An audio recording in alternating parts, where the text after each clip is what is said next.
Black Star Network is here. Hold no punches. I'm real revolutionary right now. Support this man, Black Media. He makes sure that our stories are told. Thank you for being the voice of Black America, Roland. Stay black. I love y'all. All momentum we have now, we have to keep this going. The video looks phenomenal. See, there's a difference between Black Star Network and Black-owned media and something like CNN. You can't be Black-owned media and be scared. It's time to be smart. Bring your eyeballs home. You dig?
Today is Wednesday, April 12, 2023. Coming up on Roland Martin Unfiltered, streaming live on the Black Star Network.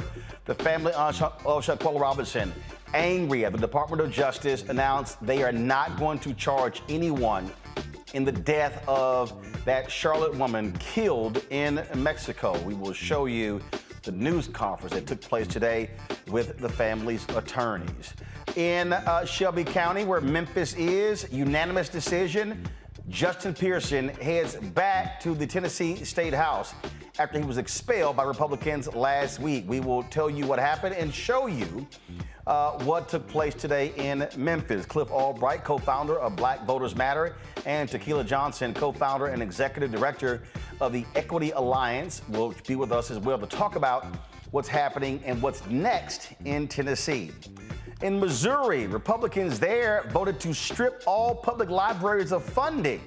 Yeah, this comes after much debate over the budget to eliminate a paltry $4.5 million for the state's libraries, diversity initiatives, child care, and pre-kindergarten programs. I'll talk to a Missouri state representative about what's happening in that nutcase of a state. The U.S. Environmental Protection Agency proposes new pollution rules. We will talk with former Senior Advisor for Environmental Justice, the EPA, Mustafa Santiago Ali, about these changes and how they impact African Americans. It's also Black Maternal Health Week. Black women are 3 times more likely to die from pregnancy-related complications than white women. In our Tech Talk segment, we will speak with the creator of an app which is helping to empower Black women in their health journey. Folks, it is time to bring the funk on Roland Martin Unfiltered on the Black Star Network. Let's go. He's got it. Whatever the miss, he's on it. Whatever it is, he's got the scoop, the fact, the find. And when it breaks, he's right on time and it's rolling. Best believe he's knowing. Putting it down from sports to news to politics. With entertainment just for kicks, he's rolling. It's on Go Roll, y'all. It's Roland Martin, Rolling with Roland now. He's funk, he's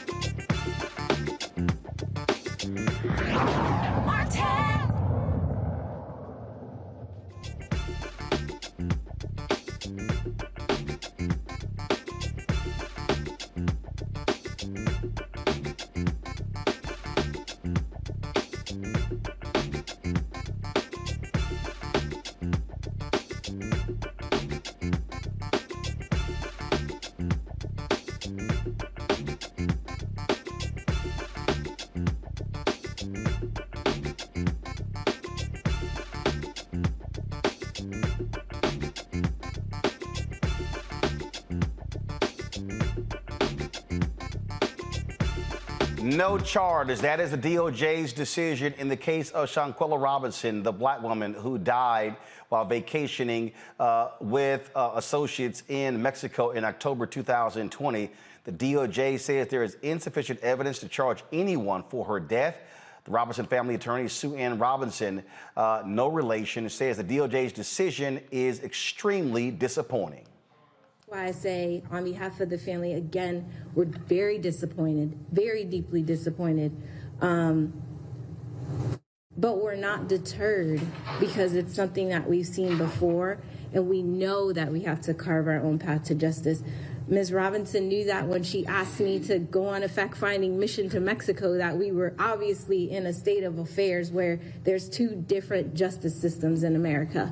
And we know that in ours, we have to fight for our justice. We have to rally for our justice. We have to beg for the same constitutional rights. And Shanquella is doing that even in death.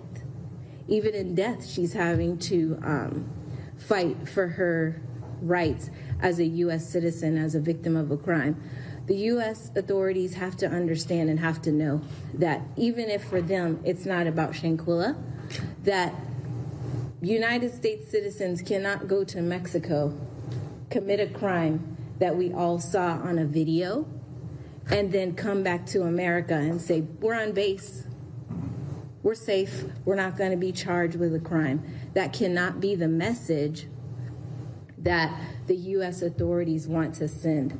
So again, discrepancies caused or discrepancies in the autopsy results between Mexican authorities that we've all been discussing, that we've been discussing, unfortunately, and not being discussed by the right individuals, have all been caused by delays. If it had been taken serious from the very beginning, if the internet and the people and social media didn't have to create the movement behind the case and the authorities would have gotten involved the minute the video surfaced, there wouldn't have been a delay. There would have been immediate statements taken from the individuals involved. There would have been time to take an immediate autopsy of the body before it was embalmed. All of those things would have been done, but because it was the death of a young, black, beautiful, brilliant, educated woman who was on vacation, justice was delayed. Robinson died on a trip with several associates. According to Mexican authorities, she was a victim of femicide and a hate crime by several individuals, including DeJuan Jackson, one of the people she was traveling with. Robinson's family subsequently received a death certificate that stated that she died of at least a dislocation. First of all, her brain was swollen, also a broken neck and a spine as well. U.S. authorities conducted an autopsy on Robinson and, based on available evidence, have concluded insufficient evidence to support the prosecution. The DOJ has not provided details of their autopsy, although it is a crime to murder a U.S. citizen in a foreign country under the U.S. Constitution. The FBI has not called Robinson's death a murder. Mexican authorities ruled Robinson's death, again, a femicide. Robinson's family continues to seek justice, and they plan a march in Washington, D.C. to the DOJ on May 19th. Rebecca Patillo is host of People, Passion, Politics, News and Talk, 1380 WAOK in Atlanta. Rebecca Carruthers, Vice President, Fair Elections Center. Joe Richardson, Civil Rights Attorney. Glad to have all three of you here. Robert, I'll start with you. So the point that Sue Ann Robinson makes is that if authorities in the U.S. did not wait, they could have recovered critical evidence. But waiting and having to respond to pressure allowed those involved to, delete phone calls, text messages, potential evidence, and also not having a rigorous examination of Robinson's body. Your thoughts on this decision? Well, it's an absolutely tragic situation. I hope that the people who are involved sleep well at night, knowing that they will be haunted by the specter of always the opportunity of more information coming to light, and there's always an opportunity to reopen these cases once more evidence is discovered. There is no statute of limitations on murder, so they may have not had a prosecution at this point, but that does not mean there's not an opportunity for a prosecution down the line. If anybody who's watched the show First 48 understands the importance importance of those first 48 hours after a murder, because it's so important to be able to get fresh DNA evidence, to get forensic evidence, to be able to analyze the body immediately at the point in time when after they have been deceased, to find out exactly what the cause of death were, and also to ensure that you are able to get those documentary evidence, such as phone calls, such as text messages, emails, etc., that may go towards proving culpability. All that was absent here, and this is part of the difficulty with the criminal justice system, particularly when you're dealing with international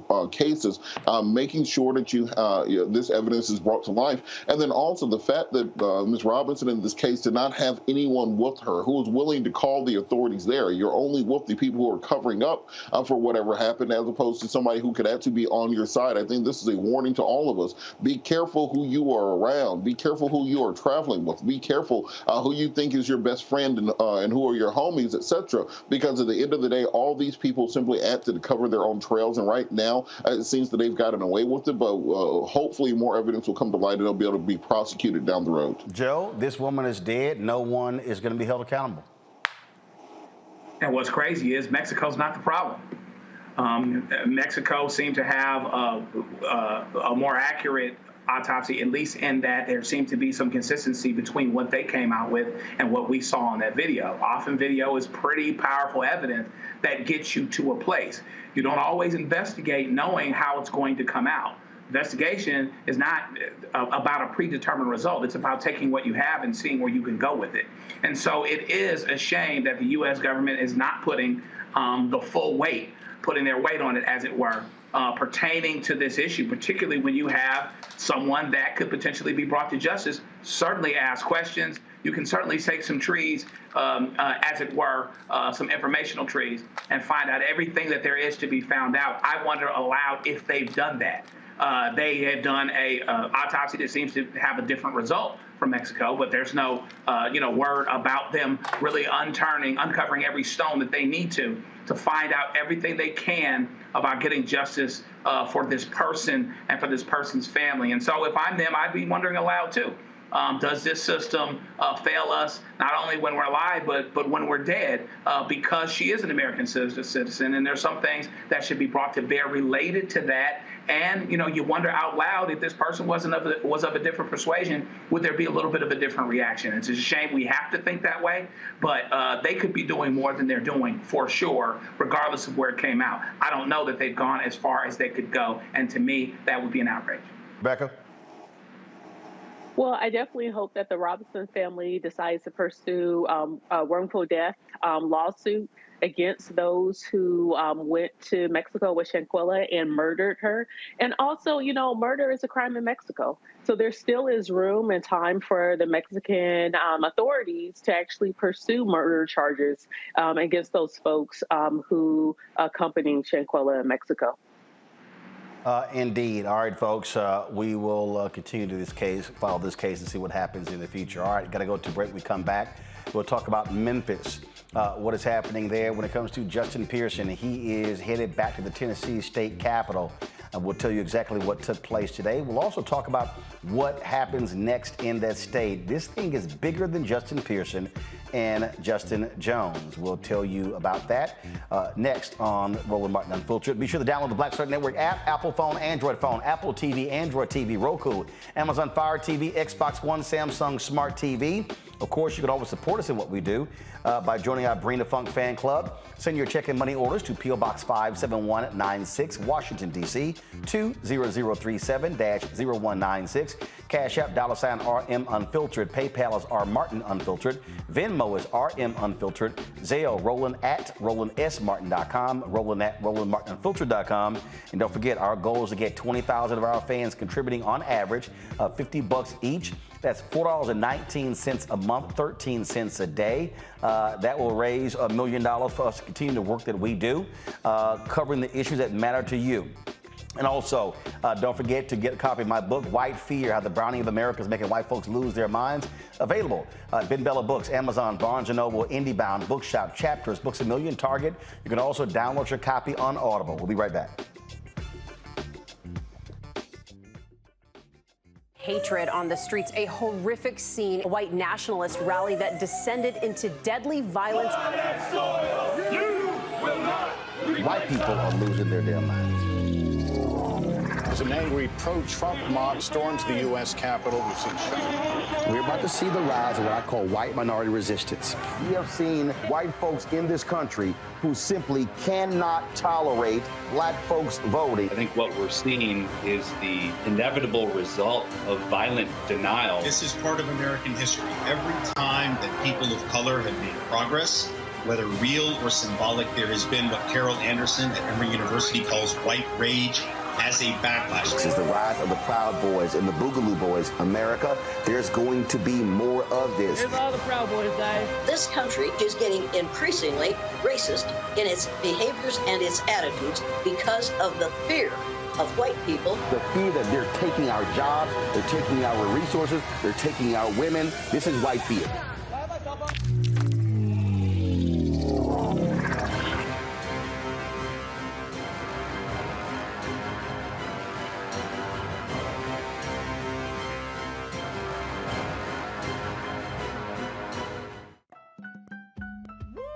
We're all impacted by the culture, whether we know it or not. From politics to music and entertainment, it's a huge part of our lives, and we're going to talk about it every day right here on The Culture with me, Faraji Muhammad, only on the Black Star Network.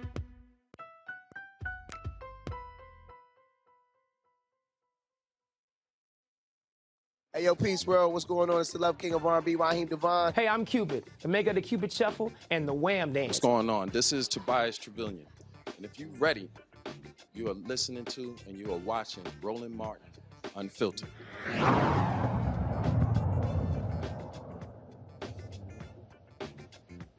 Well, folks, on Thursday, Republicans in Tennessee, they threw out two of three members who they tried to expel, both African-American, Representative Justin Jones of Nashville, Representative Justin Pearson of Memphis. Well, Justin Jones was restored yesterday in Nashville. Today, it was Pearson's turn. The Shelby County Commissioners voted unanimously to return Justin Pearson back to the Tennessee House. This is how he responded.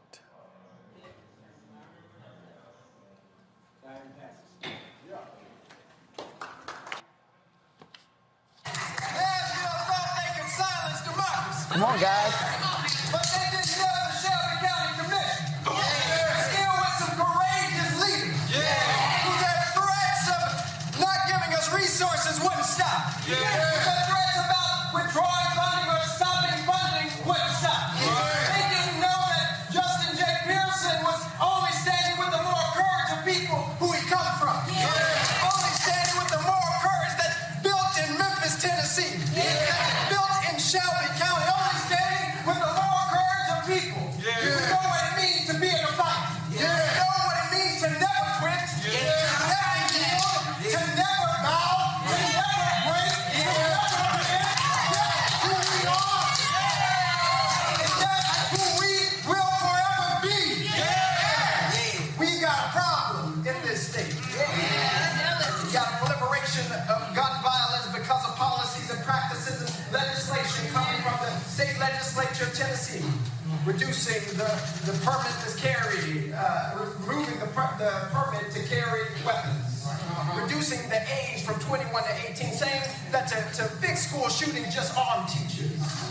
We got a problem in Nashville that is called a promise that they're holding on to with this status quo. Because their allegiance is to the way that things are. Their allegiance is to business as usual.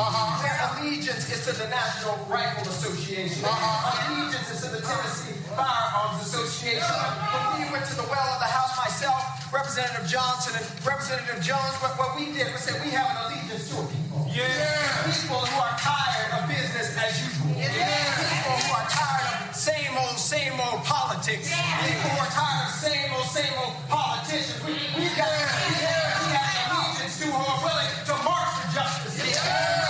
Fight for justice. Vote for justice. In that spirit, which I will head back to Nashville with. We have shown here in Shelby County, what we have shown here in Memphis, Tennessee, with my fiance, my brothers, my family, my parents, my family here, is that we do not speak alone. Yeah. We speak together. Yeah. We fight together. Yeah. So the message for all the people in Nashville who decided to expel us.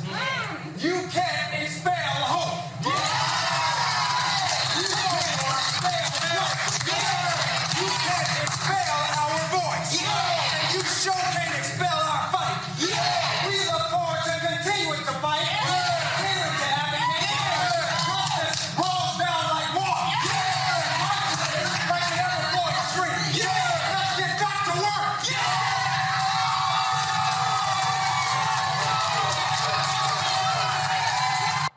Joining us right now is Cliff Albright. He's the co-founder of Black Voters Matter. Cliff, glad to have you on the show. What we saw here, first of all, we saw Republicans thinking that they could use their power in the supermajority to show these two brothers and also Representative Gloria Johnson to teach them a lesson. What they've discovered is that they've actually pissed off a whole lot of people. Yeah, pissed off a whole lot of people. And as Representative Pearson said, once he went outside the commission meeting, he said, you know, they woken a sleeping giant. And that's exactly what's happened. I mean, the energy today, I wasn't in Nashville the other day. I was in Memphis today, though. I was actually in that commission meeting for that powerful speech that you just played. And that's only a fraction of the energy that was outside when he came outside and gave another speech where he got happy and caught the Holy Spirit and did the Holy Ghost dance and all of that. And the people were right there with them. There is so much energy right now in this city, and I dare say in this entire state, around this issue, around the power that the people have, because at the end of the day, it's the power of the people sticking with these two representatives, right? Recognizing their leadership and their courage, but sticking with them, refusing to be scared by the threats coming from the state of Tennessee, which had the audacity to say that they were going to cut off money to Memphis and Shelby County, but stood firm. The 7 commissioners in particular, please note that none of the Republicans even showed up for the vote, but that's okay because we didn't need it because we got the majority. We had the votes. And so, yes, the energy here is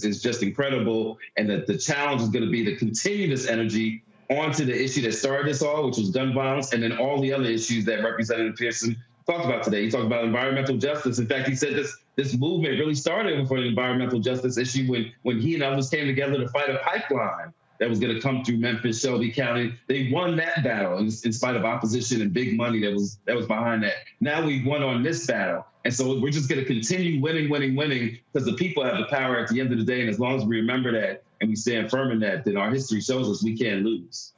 And that's the thing I want to focus on because, again, I keep telling people, if you make it just about the two Justins, you lose sight of exactly what's going on.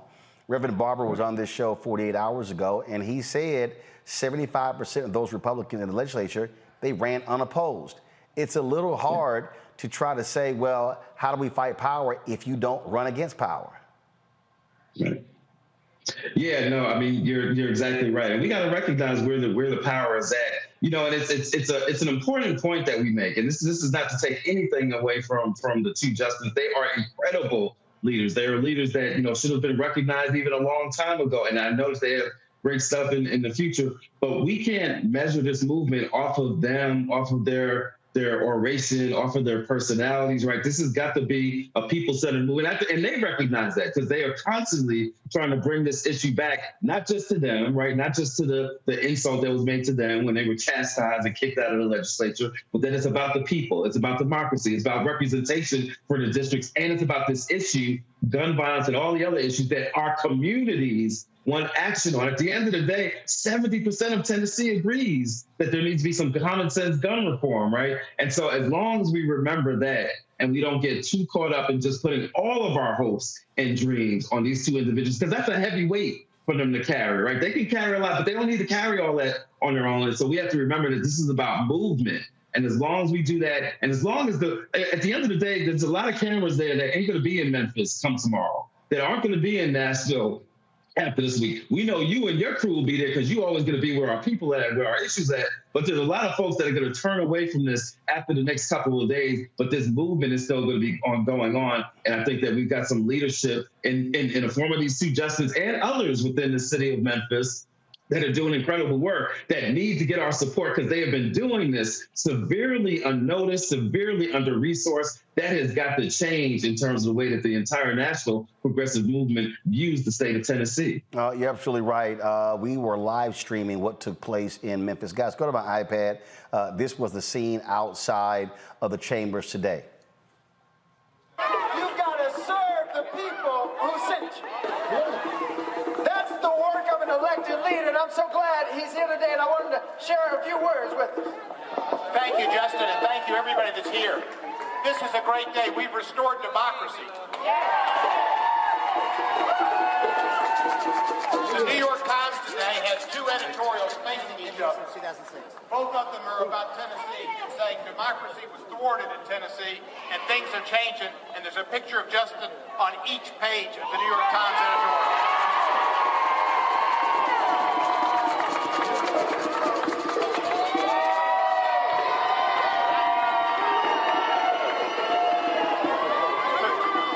Today is Justin's Day.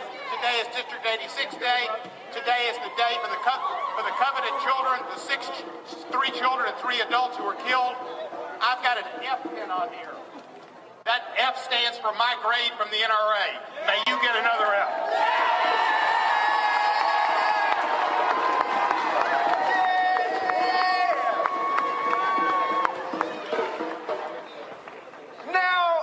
Shelby County Commission done their job. I'm so glad we get to get back to doing our job.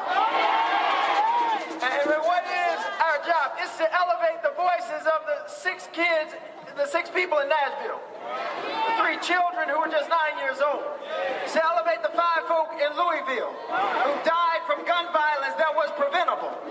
We know it's preventable because there are good laws that exist. We know it's preventable because there are organizations advocating for the change of the law in order to save people's lives. It's not enough, as William Lambert, the leader of the Republican Party, said, to put a tank in front of every school. No, because we go to banks, we go to businesses, we walk the streets, we go to church. These false solutions that they are advocating will not help or save anybody. But a movement is rising. A movement is rising. See, they tried to kill democracy. They tried to expel the people's choice and the people's vote. And they awakened a sleeping giant.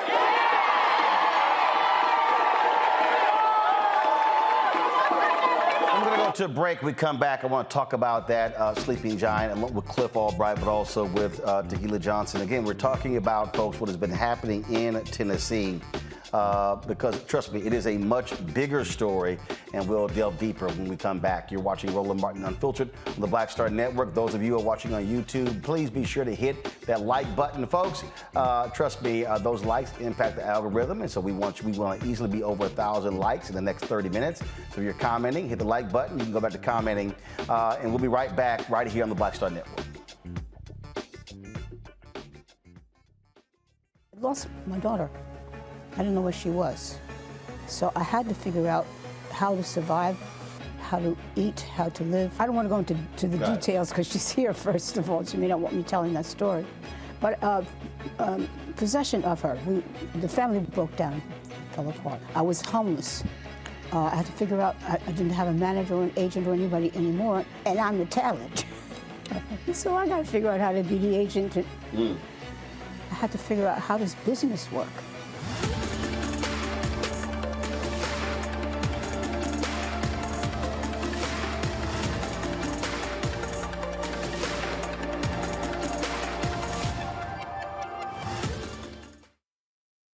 On a next, A Balanced Life with me, Dr. Jackie. It's spring, hallelujah. But hold on, it's not all fun and games.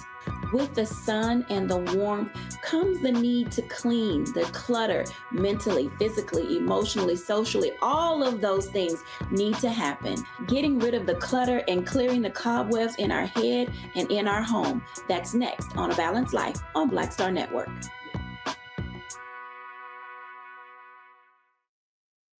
We feel the hidden impacts of climate change that land harder in Black, brown, and Native communities. Not many people talk about it because they clearly don't know our lives. But with President Biden's landmark infrastructure and climate plans, our issues are finally seen. Removing lead pipes means we know our water is safe. Cutting carbon pollution helps our kids breathe easier. 1.5 million new jobs means stable work in communities. The impact we need. Right now. Hi, this is Cheryl Lee Ralph. Hello, everyone. It's Kiara Sheard. Hey, I'm Taj. I'm Coco. And I'm Lily. And we're SWV. What's up, y'all? It's Ryan Destiny, and you're watching Roland Martin Unfiltered.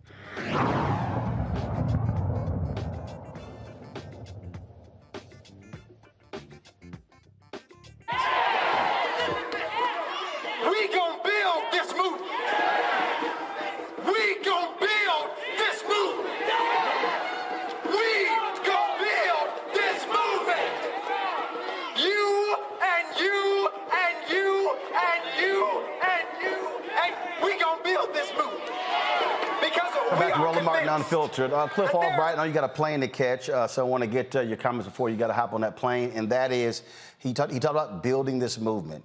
And what I keep saying to people, this is, in order to fight back, you have to mobilize and you have to organize.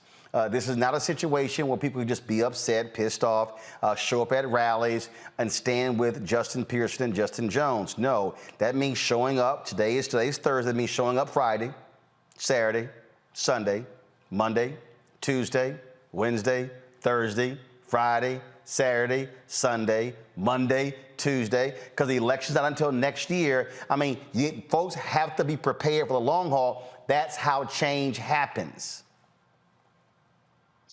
That's right. It's for the long haul, and it's at multiple levels, right? Because we got to keep in mind, this is the same Memphis where I'm sitting today, where that rally and all this video that you've been showing. This is the same Memphis where the murder of Tyree Nichols took place, right? That is still unresolved, and there's still organizers that are catching hell because they're still trying to raise the issue of justice for Tyree Nichols and justice for our community. This is a sister organizer here, Sister named Amber, who's been kicked out of city council meetings, right, because of that issue, because of trying to get accountability. And so, there's a whole movement taking place in this city. There's a whole movement taking place in Nashville, whole movement taking place in Knoxville that a lot of people don't know about because it's Tennessee, because it's a so-called red state. And we always say there's no such thing as a red state. There are only states that have been under-resourced and ignored. And so these groups, these activists, from Justin Jones, Justin Pearson, to all the others that are doing incredible work, this movement that Justin Pearson was talking about in that clip, this movement needs support. And so we want to make sure that folks that are watching Tennessee right now continue to watch, continue to engage, continue to send support, whether it's to the Pearson, to the Justin's campaigns, or to the other organizations that are doing work in the state, that people stay engaged, continue to share these stories, that they stay engaged, continue to make phone calls and sending emails to let that at all levels, including this legislature, that they're being watched. Part of what's happening right now is that people are learning about how undemocratic Tennessee is. It is the worst. There was a survey done that shows that Tennessee is 50th. It's dead last in terms of the nature of democracy. We've seen that, you hear some of these Republicans that are saying, oh, you didn't have to go to the well. You didn't have to use a bullhorn. You could have just passed the bill. But there have been stories done showing the ways that the Republican legislators who control committees won't even let these bills be submitted, won't let amendments be submitted, won't bring things to a vote. And so a lot of what's been going on in Tennessee is being exposed. We need for people to continue to be passionate about that and to support this movement even after this week. And so if we do that, if we recognize the leadership, and there's great leadership, and if we get them the support that they need, then our history shows us there's nothing that we can't do in the state of Tennessee. This is the same Tennessee that gave us Diane Nash, that gave us a lot of the original SNCC organizers, right? That gave us, FISC students and all of that. There's nothing, we can't just ignore that history, and we've got the ability to recreate that kind of a movement if we support these folks and if we join these justices and going to the well, right? We can't just go to the well once or count on never go to the well. Right. We collectively have got to go to the well. And the support does not mean we're praying for you. It also means supporting with your dollars, your time, and your energy. Cliff Albright, we appreciate it, man. Thanks a bunch. Catch that plane. All right, man. Thank you, Roland. I appreciate it. Thanks a bunch. Let's go to Tequila Johnson. She is another organizer, co-founder, executive director of the Equity Alliance. She joins me from Tennessee. Tequila, are you there in Memphis? I am in Nashville. In Nashville. All right. Glad to have you on the show. And of course, my panel is still with me as well, Robert, Rebecca, and Joe. Tequila, the thing that, and the reason we're staying on this is because I need people to understand. Both Justins were on this show before they were even in the legislature. And we've been talking about what's been happening in Memphis, what's been happening in Nashville, and all these different things like this. And so for the people who are watching, national media, they're going to leave. Let's just be real clear. MSNBC, CNN, all of them, they're going to leave. They're going to be gone. ABC, NBC, CBS, once they've decided that the two justices are no longer the flavor of the moment, they're not going to be calling them, but the issues are still there. And so what are you and others doing to take advantage of this moment and transform it into a movement that could first reduce the grip that Republicans have on the legislature, get rid of that supermajority, and then really begin to run people across the state, even in red places, because if somebody runs unopposed, hell, they guaranteed to win. Yeah, so Roland, I always tell people like to say Tennessee is a red state. We're not a red state, we're a non-voting state. The largest voting bloc in Tennessee are the non-voters. I mean, we have on any given election less than 10% of Black Tennesseans turning out. And like you and Brother Cliff Albright stated earlier, this movement is going to take more than just Justin and Justin Pearson mobilizing people via action in the well. It's going to take us lacing our shoes up, getting out there in the streets, and bringing people one by one, vote by vote, brick by brick. And we've been doing that. And I said this yesterday on Twitter, and it caught a lot of fire, but it is so true. Tennessee is not a state that lacks strategy. We're not a state that lacks preachers or speakers. What we lack are servants and resources. And right now, every national media outlet, every national organization is pouring into Tennessee, and they're talking about what Justin Jones and Justin Pearson did in the well, but they're not talking about Justin Jones and Justin Pearson, the organizers. They're not talking about Justin Jones, who consistently went to the Capitol every week, every day, and I was there with him with students protesting to get the Nathan Bedford Forrest bus removed. They're not talking about Justin Jones, who has consistently, as a student, proposed policy to allow students to be able to use their their student ID to vote. They're not talking about Justin Pearson that took down a multi-million-dollar oil pipeline from coming through Shelby County. They're talking about the sexy moment that's happening right now. Yep. And so we can't stop right now. We got to keep going, because we know, just like we're out here organizing and all of the Democratic leaders are coming in, Friday we got Trump, Pence, and everybody else coming in, and they're not coming in with media. They're coming in with a fundraiser. And the thing that's important here is what you just outlined there. And I'm going to say this, and I need people to understand. There are a lot of Black politicians, even in the legislature right now, who are standing with Jones and Pearson, but who were talking shit about them 2 weeks ago. There are a lot of them were telling them, hey, y'all need to calm down. Y'all need to stop, doing what y'all doing. And then they saw what happened. And when they were fighting that pipeline, it was a whole bunch of Black people, civil rights people, and politicians who were going, what y'all doing? So I just need people to understand, not everybody has been down with their activism. Absolutely. In fact, the Equity Alliance was one of the only organizations that came out and endorsed Justin Jones. And I can tell you, and I said this when I spoke at the rally, when Justin Jones decided he was going to run, I helped him by making phone calls, calling pastors, trying to bring other organizations along, because Justin has always had a commitment to movement building, and he just has that undeniable it factor and the morality that it takes to do bold things like go to the well. And I had a a lot of people. And matter of fact, I'll be real with you, Roland. Our organization lost resources because we put our name behind Justin instead of other candidates. And so on the stage, I looked everybody in their eyes and I told them, remember what I said. When we say bet on Black women, we don't just say that because we magical. We say that because we are proven to get results. Now look, people argued and said Justin Jones and Justin Pearson wouldn't get anything done in the legislature because they couldn't work with Republicans. Now at the same time, these same Black folk, as you stated, were trying to work with Republicans and didn't get anything done. Now we're in a place where they have literally mobilized hundreds of thousands, if not millions of people, Republican, Democrat, and independents who care about these issues and that we can pull and reach and bring over. But like you said, Roland, we can't just be out here making speeches and every big name preacher want to get on the stage. We need people who are willing to lace their shoes up with us, go out there in the streets, get these people registered to vote, because we have more people. We have twice the number of Black people who are eligible to vote that are unregistered in Shelby County, which is Memphis, and Nashville alone to fill a governor seat. So that red state mess, that ain't flying with me. We are under-resourced. People haven't invested in Tennessee since the Obamas.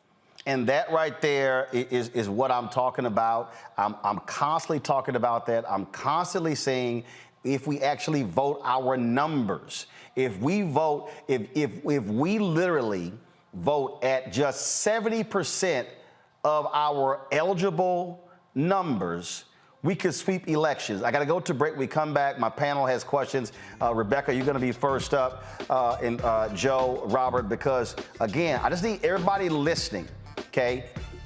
Being emotional is one thing. Being fired up is one thing.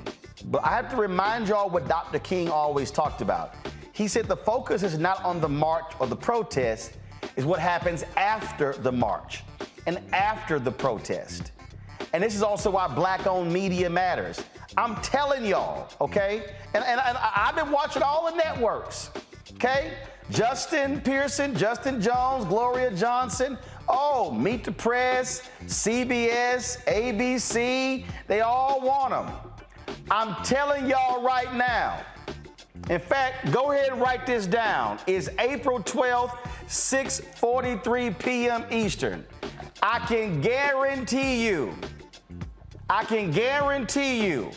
on April 19th, they are not going to have them on their networks. But we will. And that's what I need people to understand. You cannot build movements unless you also have Black-owned media there, because trust me, they are going to pack their cameras up. Let's see how many of them are going to be there with Reverend Barbara and Moral Monday on Monday.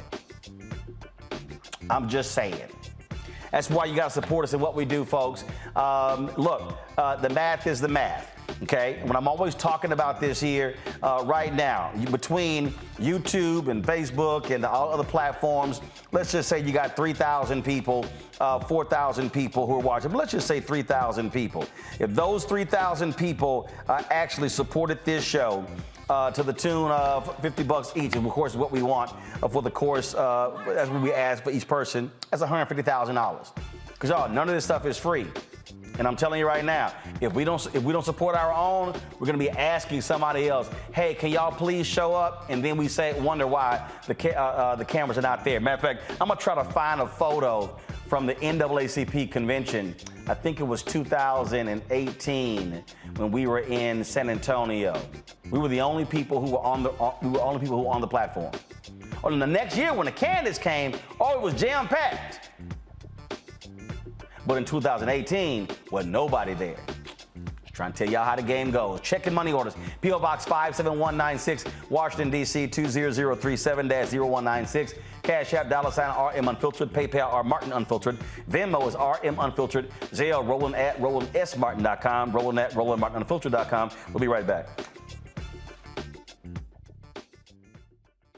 When you talk about blackness and what happens in Black culture, we're about covering these things that matter to us, speaking to our issues and concerns. This is a genuine people-powered movement. There's a lot of stuff that we're not getting. You get it, and you spread the word. We wish to plead our own cause too long have others spoken for us. We cannot tell our own story if we can't pay for it. This is about covering us. Invest in black-owned media. Your dollars matter.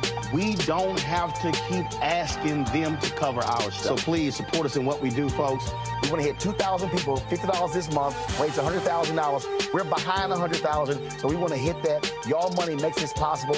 Checks and money orders go to P.O. Box 57196, Washington, D.C. 20037-0196. The Cash App is $RM Unfiltered. PayPal is R Martin Unfiltered. Venmo is RM Unfiltered. Zelle is Roland@RolandSMartin.com. Hi, I'm Dr. Jackie Hood Martin, and I have a question for you. Ever feel as if your life is teetering and the weight and pressure of the world is consistently on your shoulders? Well, let me tell you, living a balanced life isn't easy. Join me each Tuesday on Black Star Network for A Balanced Life with Dr. Jackie. We'll laugh together, cry together, pull ourselves together, and cheer each other on. So join me for new shows each Tuesday on Black Star Network, A Balanced Life with Dr. Jackie.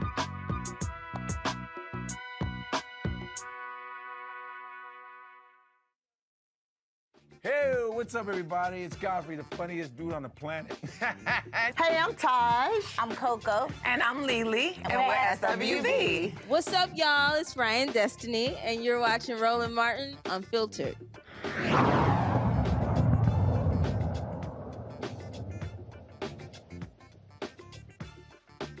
Welcome back to Roland Martin Unfiltered. We, of course, Tequila Johnson is still with us, activist there in Nashville, Tennessee. Let's go to our panel. Rebecca. Hey, Tequila. I lead a national voting rights organization. And the fact when Justin Jones was a student at Fisk, we actually represented him in court when he was fighting to make sure that students had the right to vote using student ID in Tennessee. My question is, 1 out of 5 Black adults in Tennessee are disenfranchised because of felony convictions. What is the plan, or what types of support does organizations like yours need in order to make sure that we could have more eligible Black voters in Tennessee? Thank you. That's a great question. In fact, that's something that we've been working on legislation to pass to try and minimize some of the barriers to voting for people who've been impacted by the system.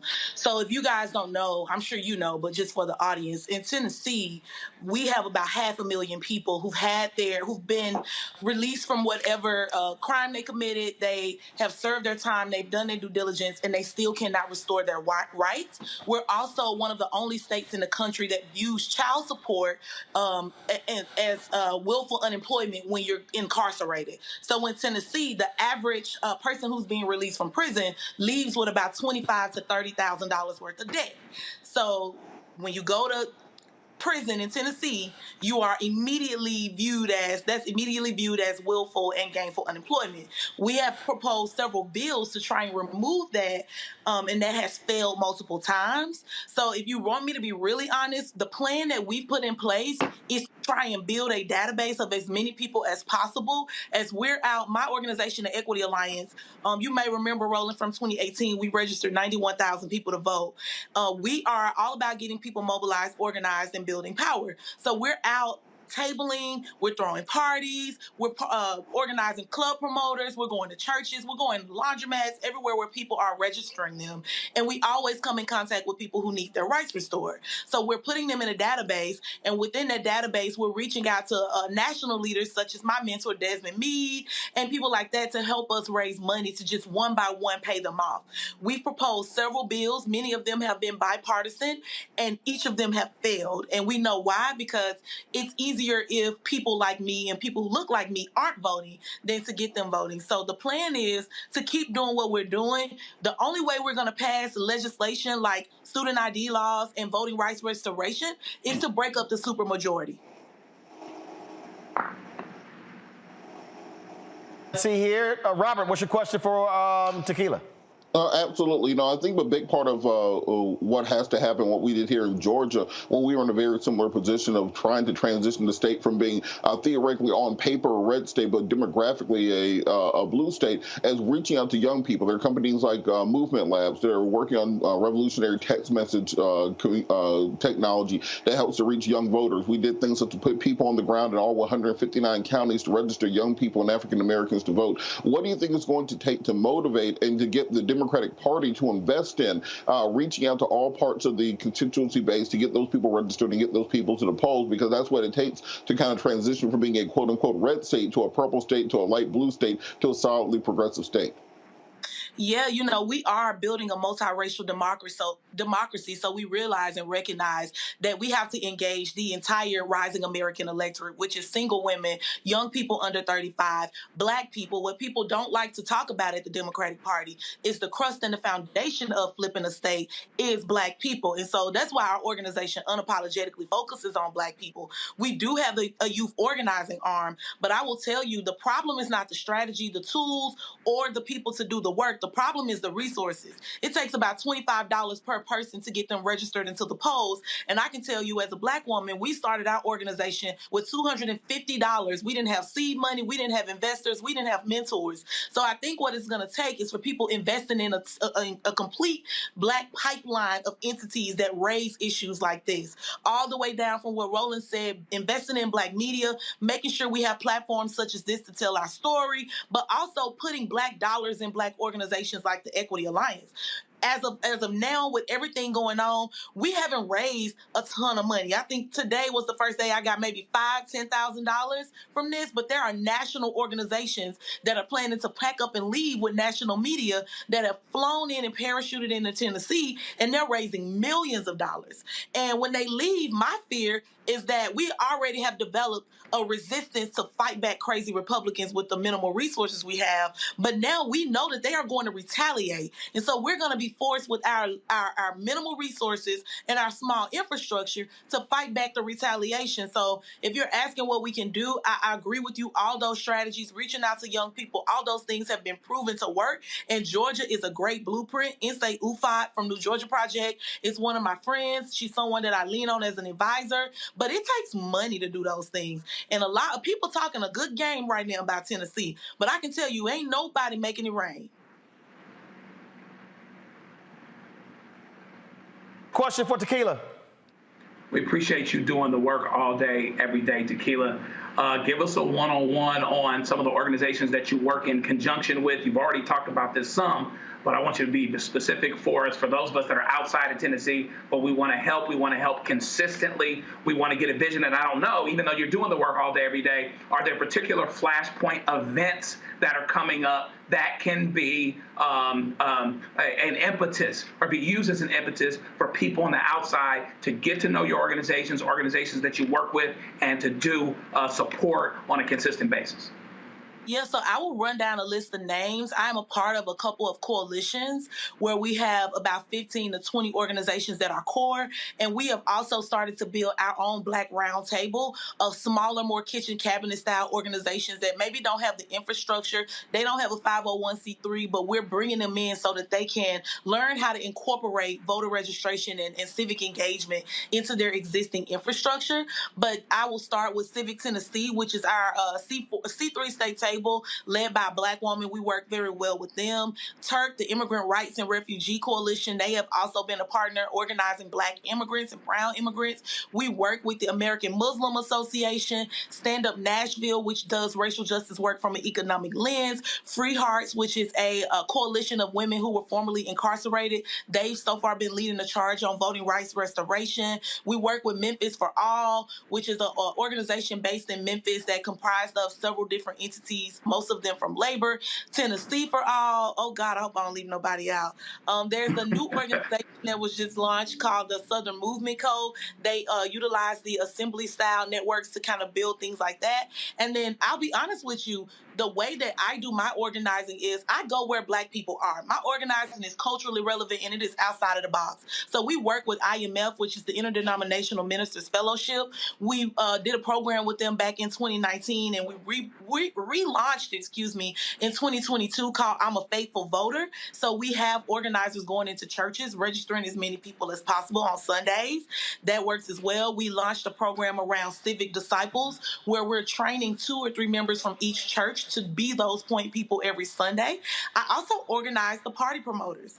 So one of the biggest club owners in Tennessee, who owns the largest nightclub, one of the largest nightclubs in Nashville, and has 2 clubs in Memphis, Black Rob is on our board. And so every time there's a big party in the state, we're there registering voters. Like, we're doing it. Excellent.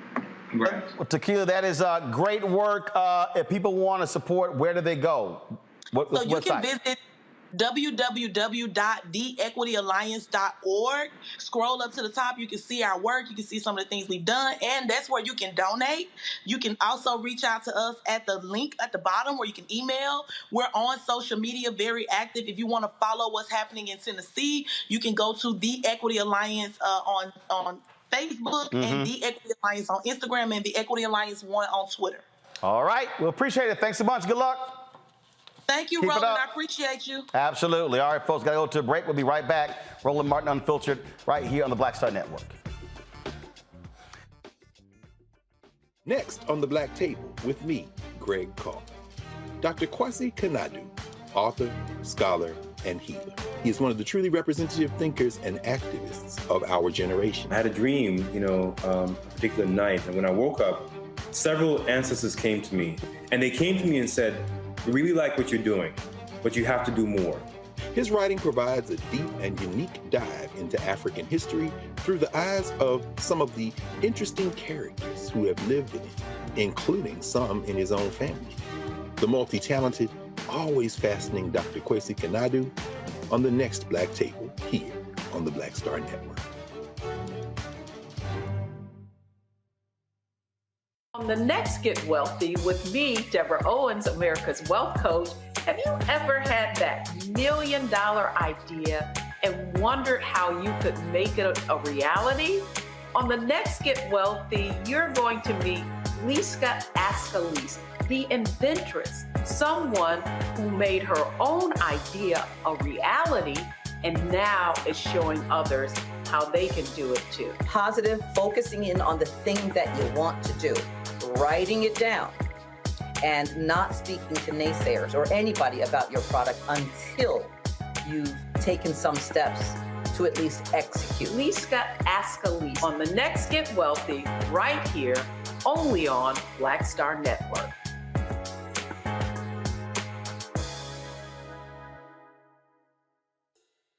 Carl Payne pretended to be Roland Martin. Holla! You are watching Roland Martin, and I'm on his show today. And it's what? Huh? You should have some cue cards. Hey, what's up, y'all? It's your boy Jacob Lattimore, and you're now watching Roland Martin right now.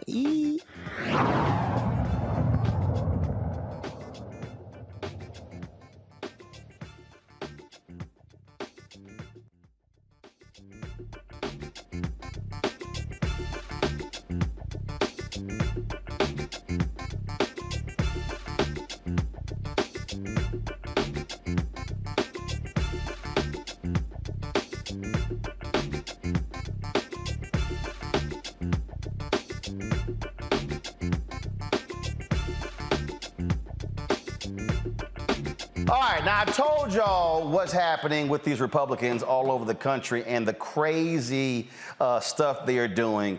And if you want to know how stupid these folks are, look what's happening in Missouri. The Missouri House, remember, Republicans have a veto, they have a supermajority. They literally voted, y'all, to defund libraries. They're pissed off because the ACLU is suing them, so they actually voted to cut $4.5 million out of the public library fund, but also for DI initiatives. Now, I've been telling y'all this, and y'all can sit here and think I'm tripping. I put in my book, White Fear, what's going on, what's happening. They are sitting here targeting anything that's dealing with black people, okay? And all you white gay folks, y'all better understand, they coming after all y'all too. Okay, they come to drag shows, any book that mentions LGBTQ, it is happening. So we're talking about Missouri, Florida, Texas, Georgia. We can go all Tennessee, we can go down the line. So that's what they've done in Missouri. Joining us right now is Representative Jamie Johnson out of Missouri. And Representative Johnson, somebody posted a tweet last night and they said, man, I need Democrats to fight back. And I said, you do know Republicans have a supermajority, which means they can do whatever the hell they want to do. So just tell folks just how crazy it is in Missouri with what they're doing. Rolling. There we go. I can hear you now. I got you. Do you hear me? Uh-oh. No. I can hear you. Go ahead. I can hear you. I can hear the producer, but I can't hear you guys. Okay. I can hear you. Okay, I can hear you now. There we go. Perfect. All right, good. So yeah, just let people know literally how crazy things are in the Show Me State. Yes, absolutely. So it's kind of wild here, and I would posit that this is happening in supermajority states all over the country. We just a few weeks ago passed a budget in which a representative introduced an amendment that would basically not allow us to spend state money on any consultants, staff, programs, initiatives that would fund DEI initiatives. So there's that. I know what's making headlines right now is defunding libraries from state money. We're talking about $4.5 million. And there's a whole lot of information about that. Just yesterday, we passed out of the House, the Missouri House, bills that would prevent parents from seeking gender-affirming care for their children who are transgendered. So it's a lot of crazy stuff happening right now. I mean, the thing that jumps out at me is like literally they're pissed off because the ACLU sued them. So they're like, okay, yeah, we're just not going to fund libraries. Like, yeah. Libraries. Right. Like, damn, everybody. They're screwing over Republicans who go to libraries. Right. And that's an interesting point because these actions would actually disproportionately affect rural libraries more than urban or suburban ones because the urban and suburban libraries have a tax base, a local tax base that supports them, and they also get federal money. So what they're defunding is the libraries in their own communities, in those rural communities that already we know has a lack of infrastructure and broadband access. So yeah, it's wild. Yeah, and that just to me is just how insane this is. And so we were just talking about Tennessee there. And again, what is the strategy to combat this supermajority that they now have where they can just ignore Democrats? And for people to understand when I say supermajority, there are 34 Senate seats. They have controlled 24. And it's what, 111 out of what, 163. Out of 163. Yeah, 163 seats in the House, and they have 111. So basically, they have a veto-proof majority in the state of Missouri. So even if the governor vetoes something, they have the 2/3 majority they need to overturn that veto. And that's a very dangerous situation, not only in Missouri, but other states like Tennessee that have supermajority Republican-led legislature. And we spent some time in Kansas City, and what they're also doing, so what, the governor, he controls the police department in Kansas City by appointing the board, and they desperately want to run St. Louis.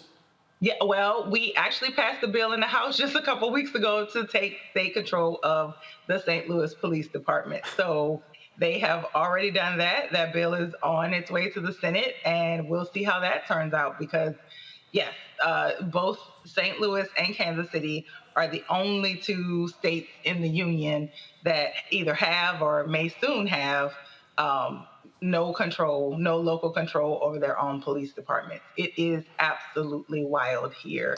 And to your point earlier about going back to the library situation, it just shows that Republicans have this hostility towards any sources of knowledge and education. And what I found recently in a room. Republican talking points do not hold up in a room full of well-educated people. And so keeping people ignorant, keeping people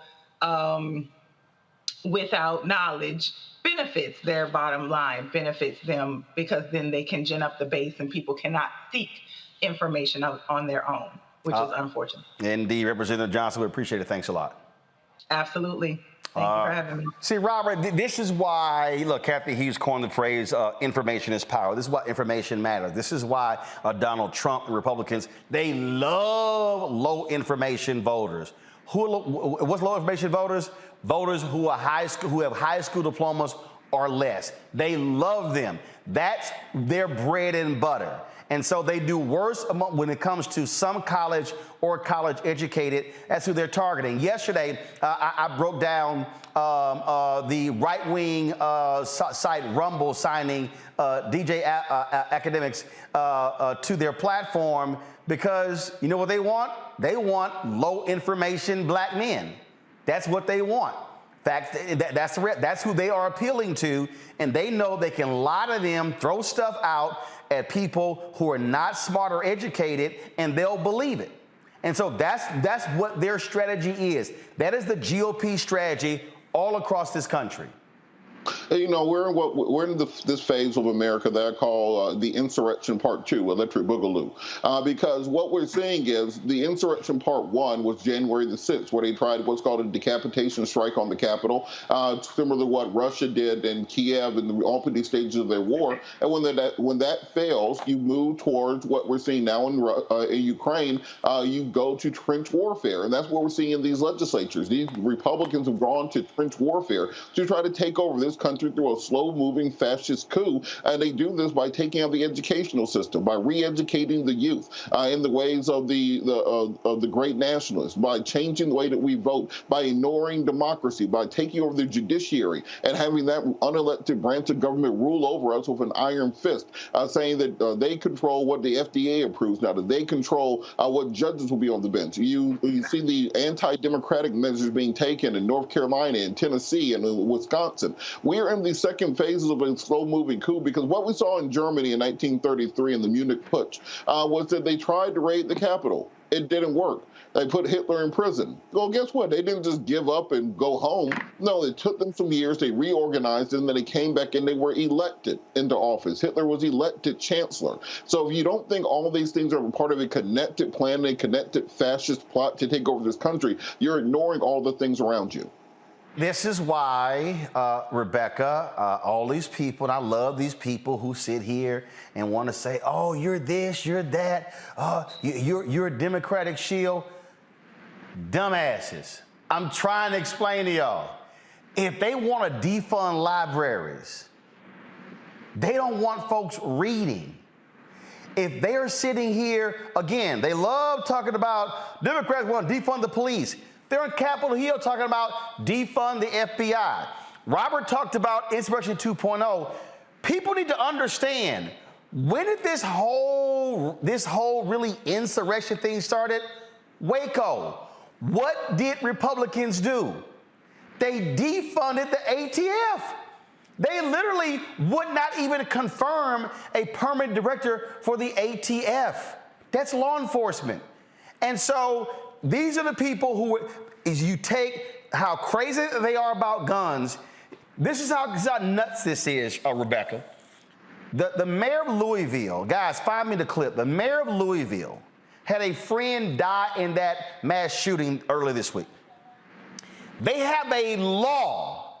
The law in Kentucky says Louisville cannot confiscate that AR-15 and melt it.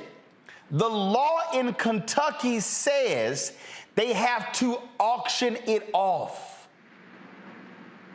That's how nuts these people are. Play it. Second thing, and to those in the national media that are joining us here today, this may be even more shocking than it is to those of us locally who know this and are dealing with this. But under current Kentucky law, the assault rifle that was used to murder 5 of our neighbors and shoot at rescuing police officers will one day be auctioned off. Think about that. That murder weapon will be back on the streets one day under Kentucky's current law. My administration has already taken action to remove the firing pin before turning confiscated guns over to the state, because that's all that the current law allows us to do. Utterly insane, Rebecca.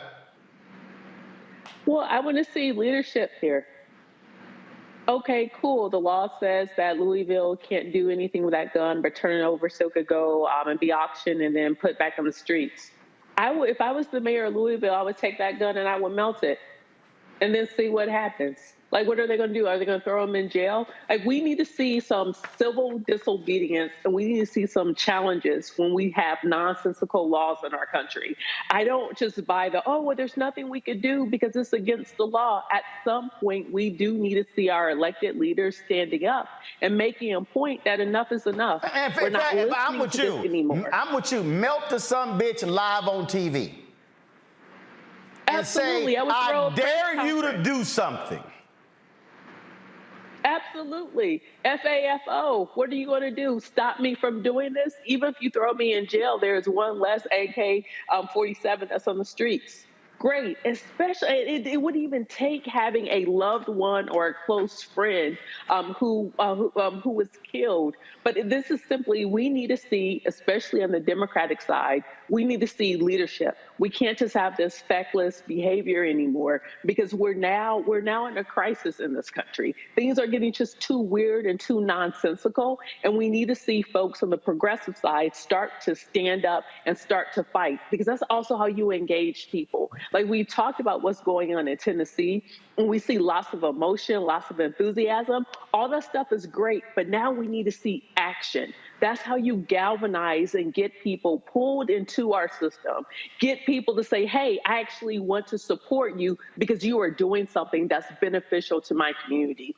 And then finally, Roland, what's really interesting is that Hit Strategies with Terrence Woodbury, they just put out some new data about Black voters and Black folks who aren't currently engaged into the system. And one of the things that they saw with a lot of Black folks across the country, they're like, look, my life was what it was under Obama. It was what it was under Trump. It is what it is under Biden. I'm not seeing any change. Those are the Black folks that we need to speak to, that we need to get engaged, because they're not feeling very engaged with what's going on across the country, regardless of political party, regardless of what administration's in the White House. So we have to speak to those issues and speak to those people. Well, Joe, that's what we try to do every single day, walking people and explaining those things.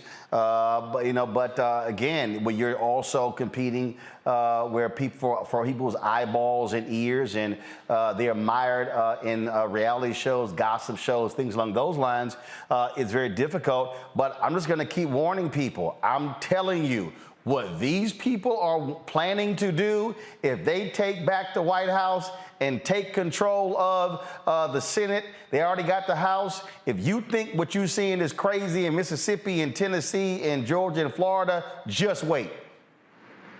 Yeah, I mean, the issue is, well, there's many issues, but one of them is that, people that aren't voting or that aren't engaged or accepting a suggestion that their vote doesn't make a difference, that they don't have the power to actually change things for the better, to hold people to account, et cetera. Much of what gets done on a daily basis in government by people that are, quote, properly elected, but not so much because everyone that could vote didn't necessarily vote. Much of that goes on is nonsense. Brother Jones and Brother Pearson are talking about things and addressing things that are absolutely nonsense. And that chamber, the guy that urinated in the seats didn't get kicked out. The folks that have all kinds of ethical problems, crimes, everything else, aren't getting kicked out. But somebody that speaks to the will of the people is getting kicked out. And you go from state to state. And when we accept that suggestion, we get ourselves in a problem that's really, really hard to undo. And I think one of the things that the Republicans do well is they speak in simple language. Okay. And so I believe that we have to find a way to speak to folks in simple language. And it should be easier because we're talking about common sense. We're talking about 2 + 2 = 4 kind of stuff. So, we have to speak in simple language the way that they do, but I think that it can ring true and be better because it is the truth and because it actually fundamentally makes sense. Indeed. All right, folks, hold tight. Once again, I go to the break. We come back, give you an update in the Ronald Green case out of Louisiana. We'll talk about black maternal health, also how vital climate action is. All that next right here on Roland Martin Unfiltered on the Black Star Network. Don't forget, download our app, Apple phone, Android phone, Apple TV, Android TV, Roku, Amazon Fire TV, Xbox One, Samsung Smart TV. Your dolls make it possible for us to do what we do. So please support us. Send check and money orders. P.O. Box 57196, Washington, D.C. 20037-0196. Cash App, $RM Unfiltered. PayPal, R Martin Unfiltered. Venmo is RM Unfiltered. Zelle is RolandSMartin.com. Roland at RolandMartinUnfiltered.com. And of course, you can get my book, White Fear: How the Browning of America is Making White Folks Lose Their Minds. Available at bookstores nationwide, Amazon, Barnes & Noble. Also, download it on Audible. I'll be right back. Hatred on the streets, a horrific scene, a white nationalist rally that descended into deadly violence. White people are losing their damn minds. As an angry pro-Trump mob storms the U.S. Capitol, we're about to see the rise of what I call white minority resistance. We have seen white folks in this country who simply cannot tolerate black folks voting. I think what we're seeing is the inevitable result of violent denial. This is part of American history. Every time that people of color have made progress, whether real or symbolic, there has been what Carol Anderson at Emory University calls white rage as a backlash. This is the rise of the Proud Boys and the Boogaloo Boys. America, there's going to be more of this. Here's all the Proud Boys, guys. This country is getting increasingly racist in its behaviors and its attitudes because of the fear of white people. The fear that they're taking our jobs, they're taking our resources, they're taking our women. This is white fear.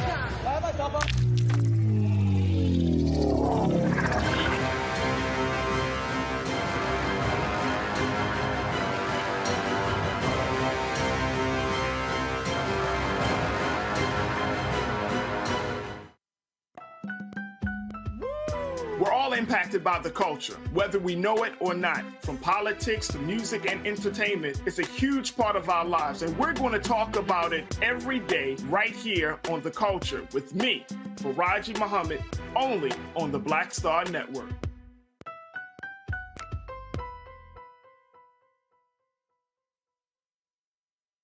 Y'all know who Roland Martin is. He got the ascot on, he do the news. It's fancy news. Keep it rolling. Right here. Rolling. Roland Martin. Right now. You are watching Roland Martin, Unfiltered. I mean, could it be any other way? Really? It's Roland Martin.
Jackson from Baton Rouge, Louisiana, has been missing since November 19th. The 16-year-old is 5 feet 2 inches tall, weighs 110 pounds, with black hair and brown eyes. Anyone with information about Brandon Jackson should call the East Baton Rouge Parish Sheriff's Office at 225-389-5000, 225-389-5000.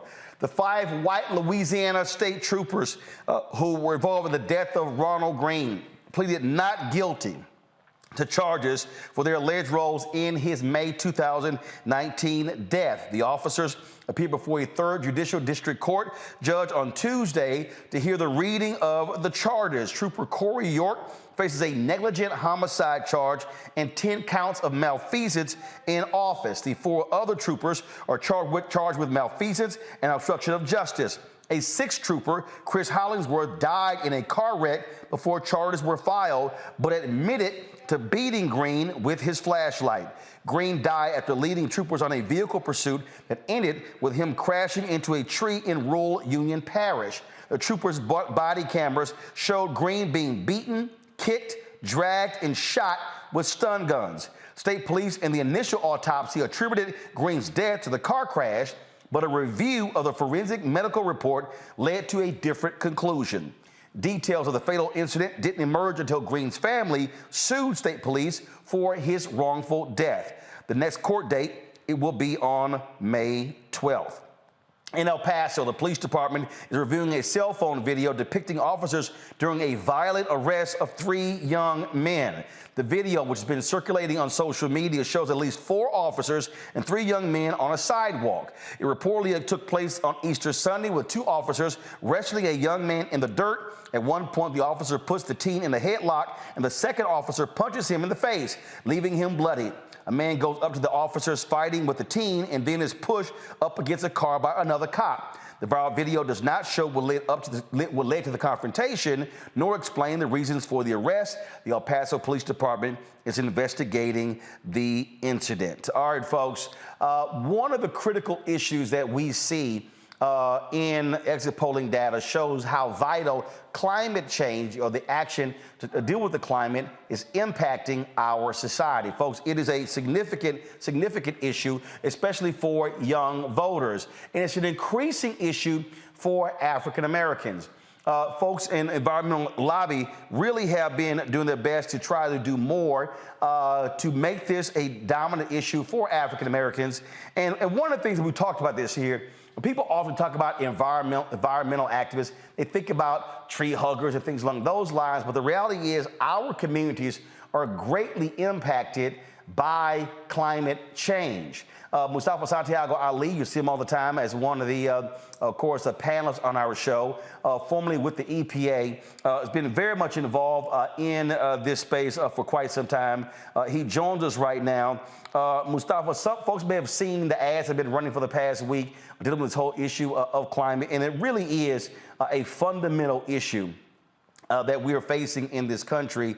It is one that has a serious impact on African Americans. Now the EPA is proposing new car pollution rules that could see electric vehicles accounting for up to 2/3 of new vehicles sold in the U.S. by 2032. Of course, these new rules will cut the issue of pollution. And again, these gas vehicles, people may go, okay, yeah, I hear you, but we got to own up. What has happened to our environment is real, and we really are being impacted.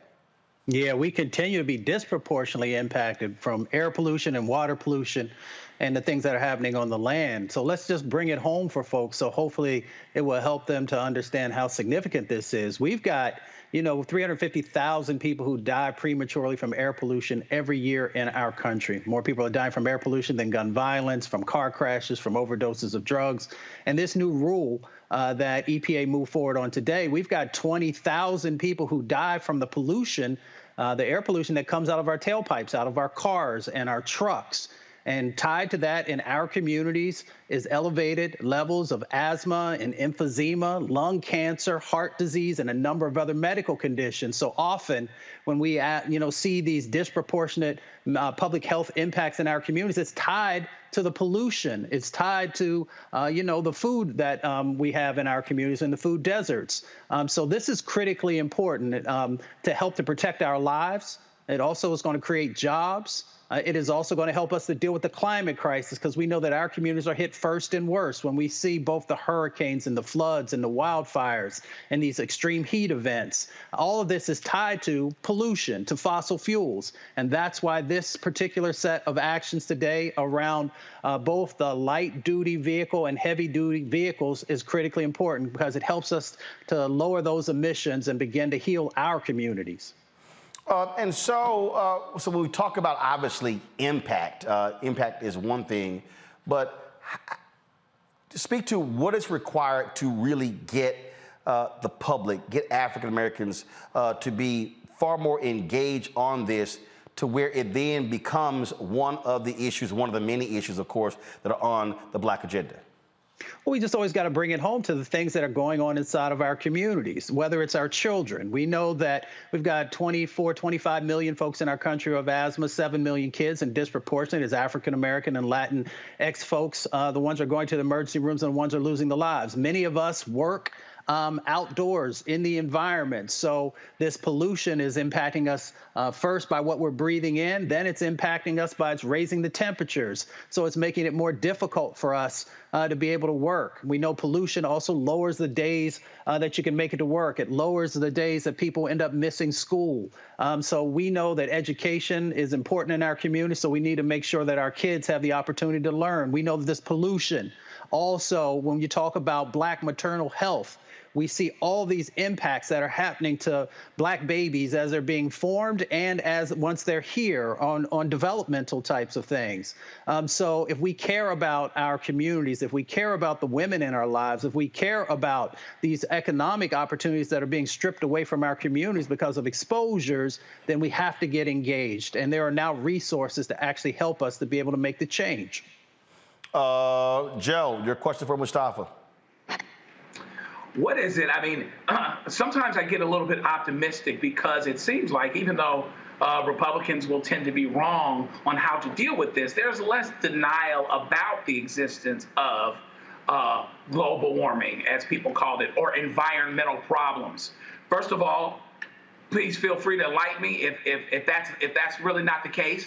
But based on that, what do we do proceeding forward to let brothers and sisters know that are just dealing with their day-to-day lives, how important these environmental issues are and affect them where they are? Because so often geographically, we have the worst air, because we have businesses that emit incredible amount of dirty stuff, refuse, garbage, etc. And we're just driving by it and back and forth every day and not really making the connection that other communities aren't dealing with this the way that we are, including the relative health effects. Mustafa, go ahead.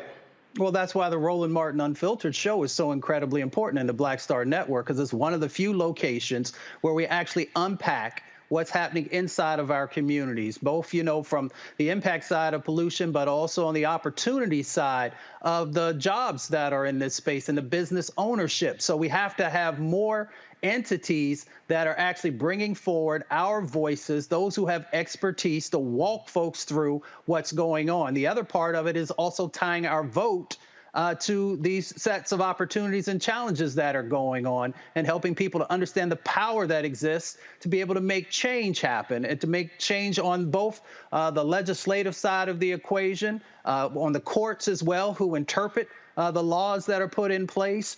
So we have that, but you've got to have entities that are willing to have real talk with people, to unpack it and to bring it home for individuals, because not only are we shortening our lives, but we're losing out on huge amounts of resources that are in this place. And I'll just hit the last point that you asked as well. We still, unfortunately, have too many Republican brothers and sisters who will either say climate change is not real, the impacts that are happening in our communities are not real or not happening to the level level that they are. And evidently it's because they don't understand science. They don't understand the research that has been done by numerous different organizations and entities, or they just don't care about our lives inside of our communities and refuse to do the actions that are necessary. Rebecca. Let's talk economics. Going green can be expensive, especially for our communities. So how can we take, so can you walk us through how going green could be more affordable? Like if we're looking at vehicles that are now like electronic vehicles instead of the traditional fuel-based vehicles. Some of those are entering in the market at $60,000. So how do we make going green affordable for our communities?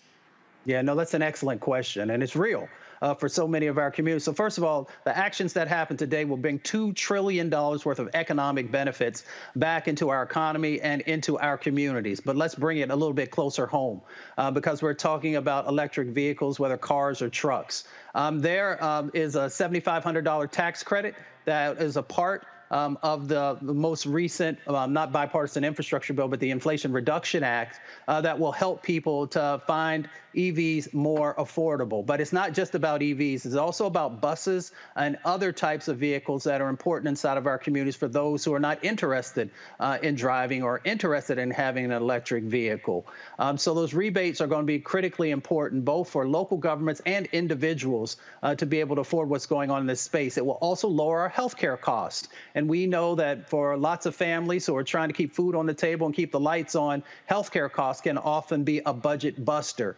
So these sets of actions will also help to lower healthcare costs in our community, since we are the ones that are overburdened, both with the highway system, which is a part of the policies, the redlining and restrictive covenants and zoning. And we all know the history that's in that space. And then also inside of the Inflation Reduction Act is opportunities for energy efficiency and resources that are there to help you swap out your heat pump or to get a newer and more efficient stove, a number of different things that move folks to more electrical sort of sets of opportunities that are in space, and there are resources for that. But we still have work to do because we believe in real talk here on this show. And for those who are renting, we know that some of those benefits never make it to those communities, and that's where community solar and a couple of other things come into that space to be able to help folks. Robert?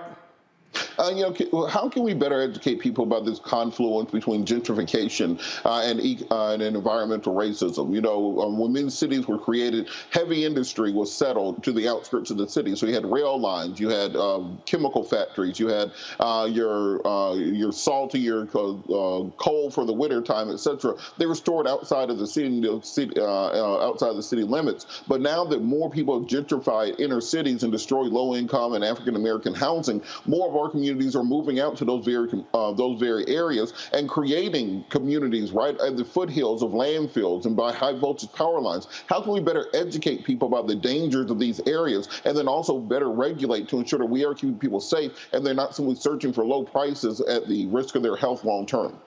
No, that's an excellent question. I think we do some of that by forcing and working with the folks who are in the real estate industry.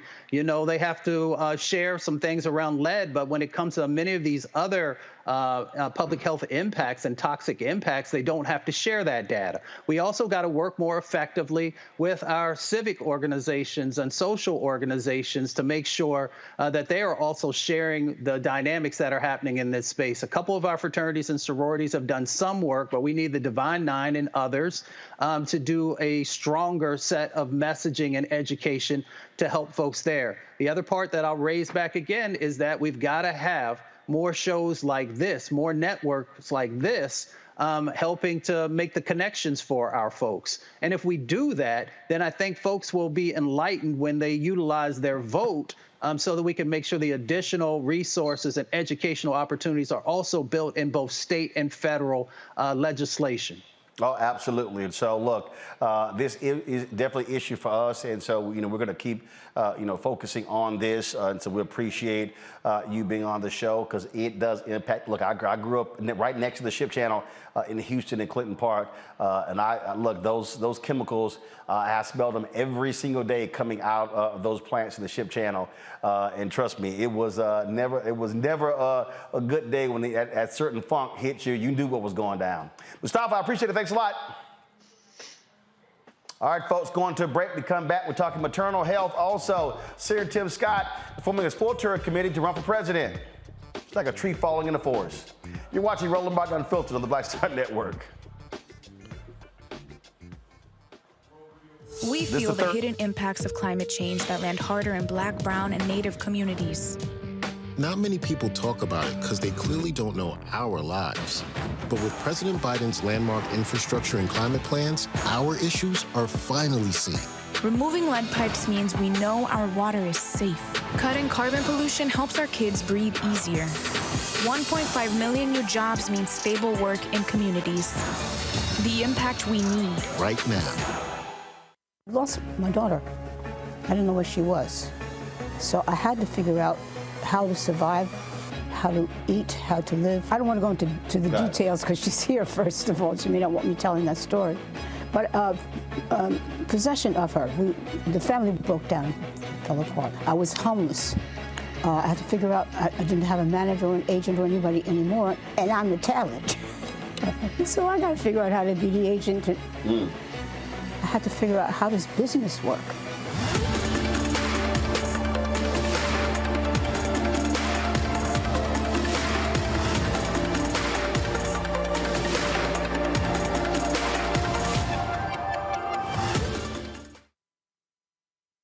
Hey, I'm Deion Cole from Blackish. Hey, I'm Arnez J. Black TV does matter, dang it. Hey, what's up, y'all? It's your boy Jacob Lattimore, and you're now watching Roland Martin right now. Stay woke.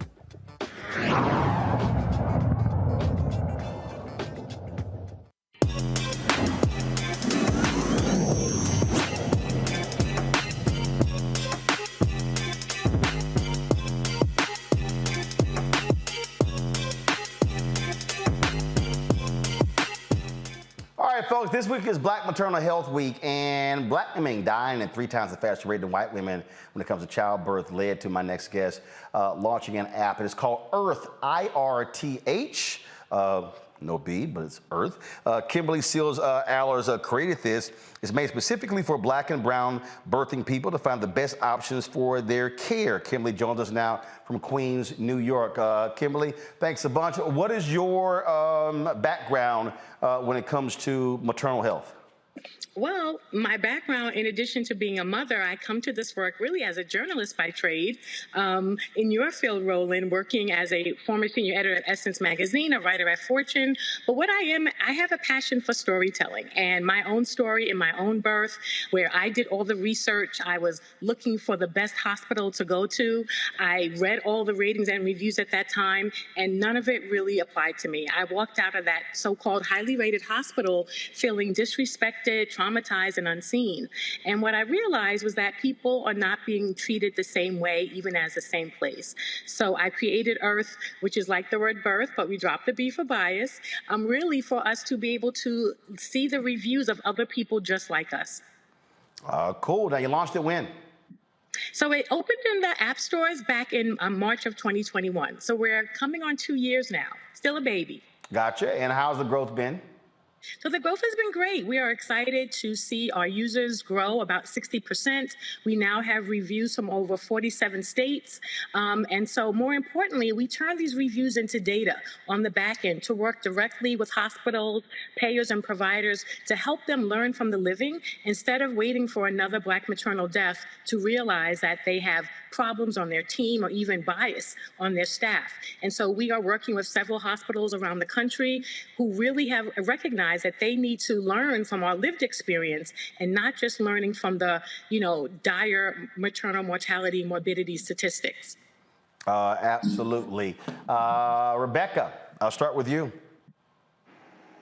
Great. Can you talk more how we can use technology to help figure out how to make sure that birthing persons, especially Black birthing folks, are able to have a successful and healthy birthing process, both prenatal and postpartum? Absolutely. I think technology can really leverage our power. As you know, I have a story. Someone you know may have a story. Everyone has a story. But what if we use technology to put all these stories together, leverage our power as consumers, and then on the back end, that technology allows us to turn that into data so we can actually improve care, that we can actually extract lessons and action plans as we develop and work with hospitals where they are literally learning from the lived experience. That's the power of technology, because it allows us to actually shift the power dynamics. Instead of Black and brown people being the victims of the Black maternal mortality crisis, with our tool, they are agents for change, right? We are powerful people as consumers, and we've seen what publicly shared ratings and reviews have done to other industries, and we think technology can help us leverage consumer power to bring that same dynamic to the health systems and address some of those power imbalances that have contributed to systemic racism and, quite frankly, the treatment of Black women in hospital systems. Joe? I'm thrilled with the work you're doing. I appreciate that. My sister-in-law is a doctor, and so we talked through some of these things. Kind of building on the question that was asked before, are you finding, I mean, obviously as an information provider, trained as a journalist, you're getting the information. People are saying, this is my experience at this place. Interesting how it varies from place to place and at the same place from persons to person. But how has it been when you presented information and used this opportunity to kind of become an advocate to these medical centers and these medical providers and these companies? Are they responsive, and are they responsive because they want to be or because they have to be?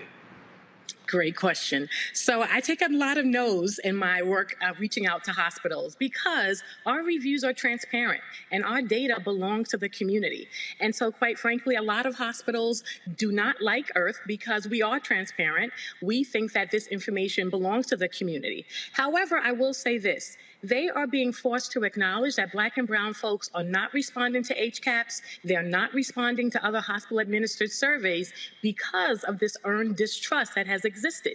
So many of them come to us because they simply don't have the patient experience data. They only have clinical outcomes. Yes, they can know that they haven't killed us or nearly killed us in the past 5 years, but how many of those people had a 5-star experience? How many people had a 3-star experience? They simply don't have the data. So it works both ways. We have those that are reluctant, but we often have reviews on them without them, which is also something they are not used to. They have had a chokehold on data. They have had a chokehold on our communities, and we are using technology to break free of that and to say, we can inform and protect each other by sharing publicly where we're getting good care. The hospitals now have to pay attention. So often when they give me a no and then I show them how many reviews we already have on them and what those reviews are telling, then we invite them into an opportunity to improve that with our improvement plan and program. And then often that changes the tune. And so we're excited about all of our hospital partners, regardless of how they came into our program. Right. Robert. I absolutely love what you're doing. Could you talk a little bit about, just in stark terms, the childbirth crisis in Black America? I don't think a lot of people understand just how stark the numbers are when it comes to both maternal mortality, but also complications with regard to childbirth, extended hospital stays, complications for the child, medical malpractice when it comes to childbirth. Can you talk just a little bit about that, just so people understand just how intransigent this issue is currently? Yeah, so we know that Black women in this country are 3 to 4 times more likely to die during pregnancy or after childbirth. We know in many places, in New York City where I live, the Black maternal mortality rate has been as high as 12 times that of white women. It is currently 9 times that of white women. And so across this country and many places where there are deep pockets of people who look like me, we see that Black mothers are dying at disproportionate rates. We are also more likely to have a low birth weight baby and a preterm birth.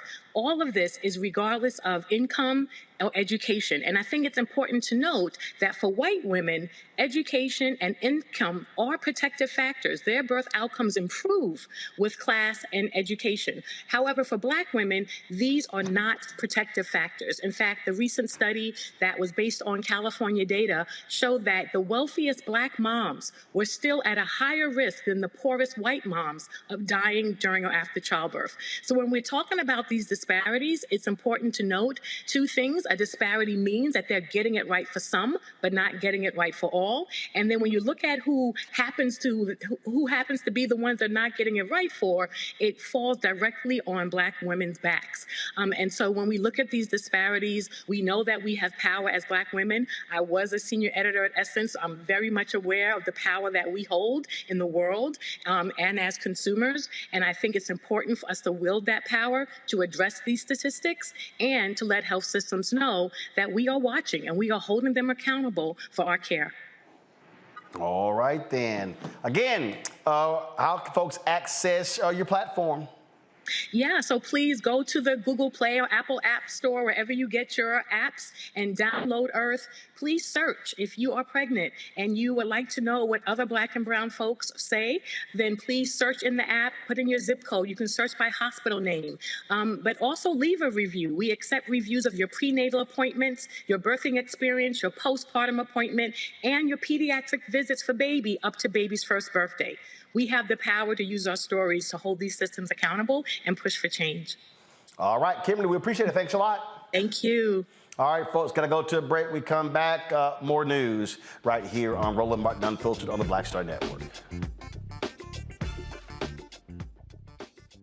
When you talk about blackness and what happens in Black culture, we're about covering these things that matter to us, speaking to our issues and concerns. This is a genuine people-powered movement. There's a lot of stuff that we're not getting. You get it, and you spread the word. We wish to plead our own cause. Too long have others spoken for us. We cannot tell our own story if we can't pay for it. This is about covering us. Invest in Black-owned media. Your dollars matter.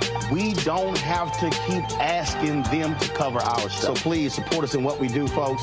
We want to hit 2,000 people, $50 this month, raise $100,000. We're behind 100,000, so we want to hit that. Y'all money makes this possible. Checks and money orders go to P.O. Box 57196, Washington, D.C. 20037-0196. The Cash App is $RM Unfiltered. PayPal is R Martin Unfiltered. Venmo is RM Unfiltered. Zelle is Roland at RolandSMartin.com. On a next, A Balanced Life with me, Dr. Jackie. It's spring, hallelujah. But hold on, it's not all fun and games. With the sun and the warmth comes the need to clean, the clutter, mentally, physically, emotionally, socially, all of those things need to happen. Getting rid of the clutter and clearing the cobwebs in our head and in our home. That's next on A Balanced Life on Black Star Network.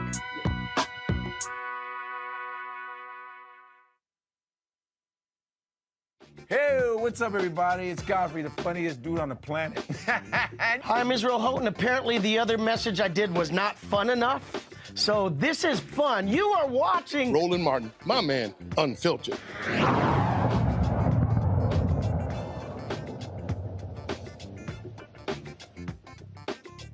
All right, y'all want to see some silly shit? Look what the hell Tim Scott put out to announce his presidential exploratory campaign.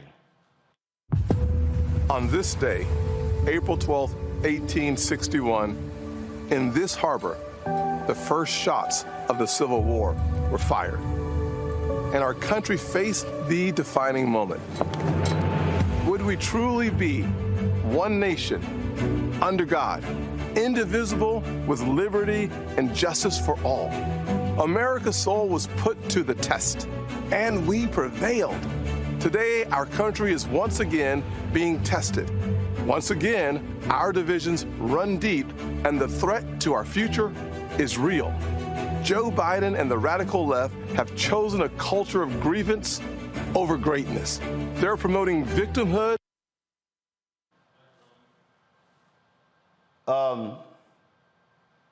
Did a black man literally begin, hit, roll that shit back. Go to the beginning. Is it queued up? Hit play, hit play. On this day, April 12, 1861, in this harbor, the first shots of the Civil War were fired, and our country faced the defining moment.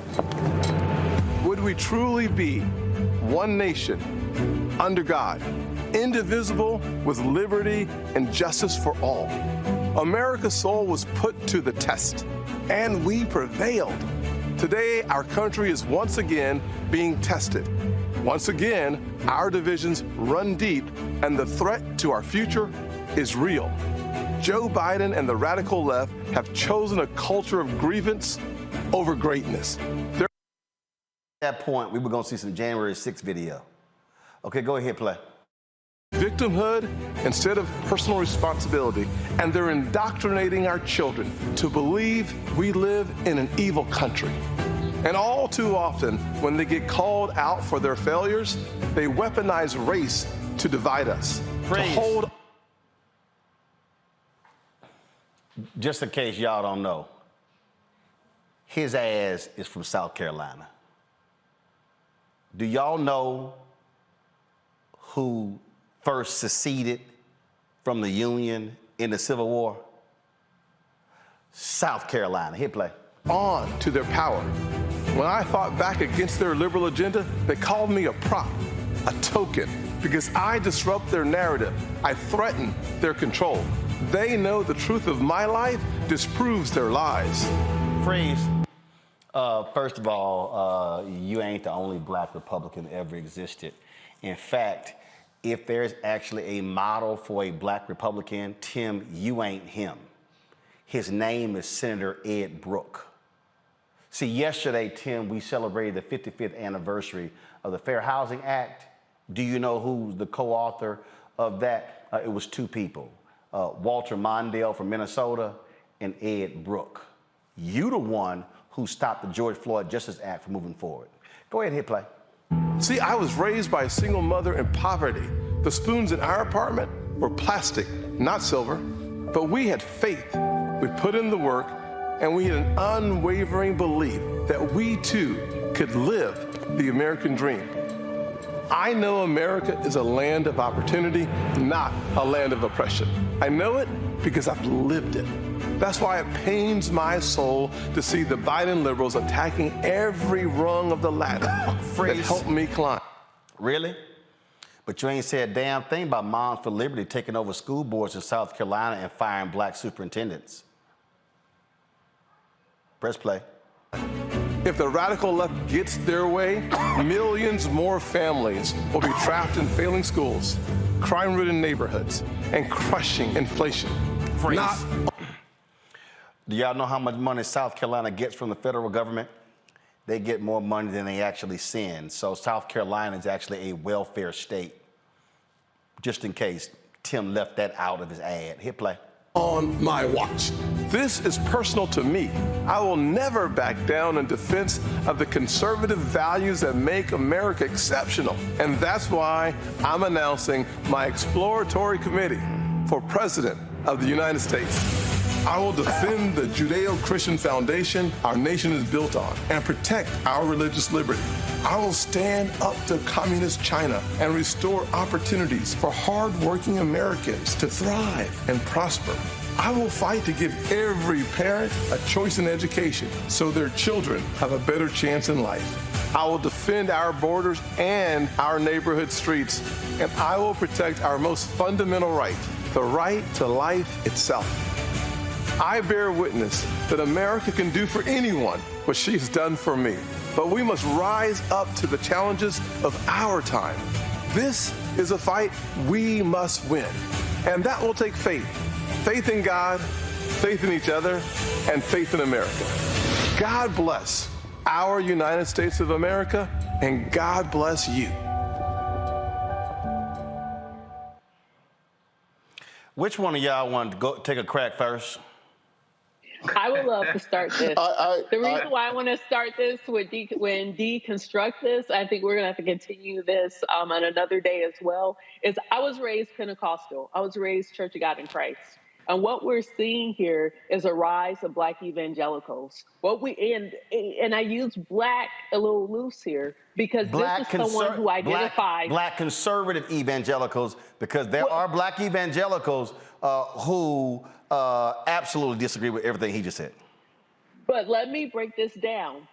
Tim Scott, like Jason Whitlock, they identify primarily as Christian nationalists. Yep. Being Black and being a Black man is a distant, I can't even say it's a distant second. It might be 20th on their list of identifying factors. So we see this all throughout this, through this commercial that he put out. Judeo-Christian, which if you talk to people of the Jewish faith, that's a very offensive term. But it's all spread through there with strong conservative evangelical themes. So we're not dealing with someone who identifies primarily as being Black. We're identifying someone as a Christian nationalist who rose above the ills of the Black community. So I just want to start that there, but I'm going to give the rest of the panelists time to also talk, because we all got a lot to say about this. Robert, go ahead. How you gonna do this with like 4 minutes left in the show, Roller? You know we could talk about this for about 3 hours. But this Black man went to Fort Sumter, South Carolina, and referenced the first shots of the Civil War and did not say one word about slavery. A Black man went to where the Civil War began and did not say the word slavery, did not talk about the sacrifices of the people who died and were tortured and killed. He talked about his mother being a single mother in poverty, but didn't talk about how she got into poverty. Are you saying your mom was dumb, Tim? Are you saying she was lazy, that she didn't know how to lift herself up by her own bootstraps, Timmy? Is that what you're saying about your mother? What the hell is this? Why would you sell yourself out like this just to get beat by 90 points by Ron DeSantis? And just in case anybody is confused by any of this, if anybody, like I say, is confused, let me go ahead and I just want to just show y'all something real quick. Hold on, let me go ahead and get it set up. Y'all, this literally is this is how South Carolina seceded. Go to my iPad.